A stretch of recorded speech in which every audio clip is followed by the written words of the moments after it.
Lembaga Warkop DKI keberatan dengan munculnya trio Warkopi. Indro singgung soal haki. Lembaga Warkop DKI menanggapi soal munculnya trio Warkopi di televisi.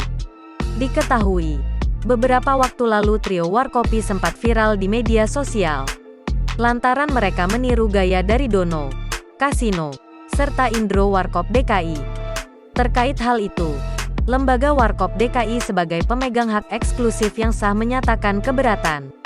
Bahkan, Lembaga Warkop DKI meminta masyarakat umum, termasuk stasiun televisi, untuk tidak menayangkan trio Warkopi.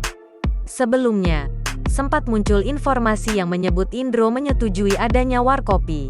Namun hal itu dibantah langsung oleh Ketua Lembaga Warkop DKI, Hana Sukmaningsih pada Senin, tanggal 20 September tahun 2021. Meskipun begitu, pihaknya selalu mendukung dan mengapresiasi kreativitas anak bangsa. Mewakili Warkop DKI, Hana menyatakan keberatan dengan kemunculan trio Warkopi akhir-akhir ini. Lantaran, trio Warkopi dinilai meniru gaya Warkop tanpa persetujuan. Pun Hana turut menyinggung soal perjuangan ayahnya hingga puncak karir Warkop DKI. Untuk diketahui, Lembaga Warkop DKI dikelola oleh anak dari almarhum Dono, Kasino, dan Indro.